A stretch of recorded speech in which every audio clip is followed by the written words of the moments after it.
At the very first Toastmasters meeting I attended, I told you that someone recommended I attend a meeting and possibly join a club. But I never told you who that person was. Well, that person is my therapist. I'm in the Air Force, and this year marks 13 years of service for me. For some people in my line of work, the word therapist, mental health, behavioral health, or even the more benign term they use today, life skills clinic, conjures up negative connotations, rumors, and assumptions. Those same words also bring up another thought, career killer. It was the latter that always kept me away from seeking help. Fortunately, I was never in a place where I thought about hurting myself, but I knew I was hurting. And I was at a point where I no longer saw things getting better for me. Yet I was scared. And it took another 3 months and convincing from my father, a former Air Force First Sergeant no less, who helped me gather the courage to go. Anyways, I wanted this issue of therapy to be my introductory speech because I want people, particularly airmen, to know I've done it. It's okay to seek help. There's nothing to be afraid of, and your career will not be negatively affected. I think one of the things we fear most is the unknown. How do you seek help, and what happens when you're there? So for a little inside information, I thought I'd go ahead and focus on my own experience. It was Monday, the week after school finals. What normally takes a 20-minute drive from my house to the clinic in the Presidio took me 4 hours. You should have seen me that day because I did everything to delay going over to that clinic. It was 3:45 when I finally made it to the door. I walked in, I approached the receptionist and told her I'd like to make an appointment, but I wasn't sure what I needed to do.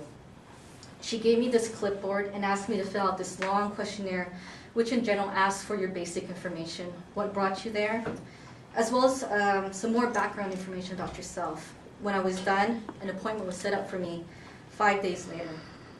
I thought this was my visit to the therapist. In actuality, I was there to speak to someone and provide more detailed information about the stuff I filled out on the form. There was a point in the interview I'll never forget.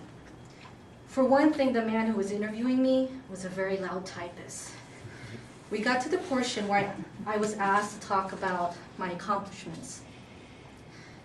I remember just staring at the blank wall in front of me, and I began telling him how I was a high school valedictorian, graduated from college with cum laude honors, played tennis and basketball, and began noting some of my accomplishments in the Air Force. And then the typing suddenly stopped.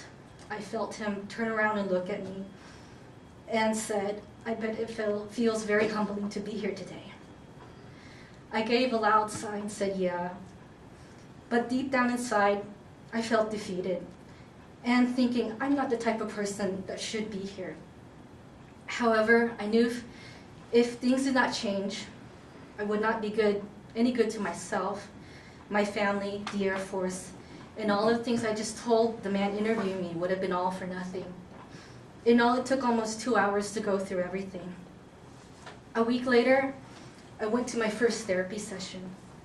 I was not even in my seat long enough to warm it up when I began crying and talking about what brought me there. The weird thing is, even though it was painful to say what I was feeling out loud, when I left, I felt like 20 pounds had been lifted from my shoulders. I proceeded to go every week since then, and I'm happy to say, as I progressed through these sessions, there was a lot less crying and a lot more laughing. I know I'll never be able to completely heal from my ordeal and will go through some of my struggles from time to time, trying to learn some habits and overcoming some of the fears I experience. However, I know there is no doubt in my life that things are much better now. And I'll never forget the day my therapist congratulated me for stepping out of my prison of internal misery, because he said so many people decide to stay within it and needlessly endure whatever it is hurting them. Overall, there is nothing to be afraid of. Don't be afraid to ask and seek help.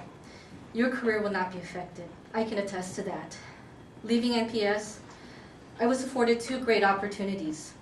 After competing against approximately 200 U.S. and international military officers, I was one of 7 Air Force officers accepted into the Army's prestigious School of Advanced Military Studies at Fort Leavenworth, Kansas.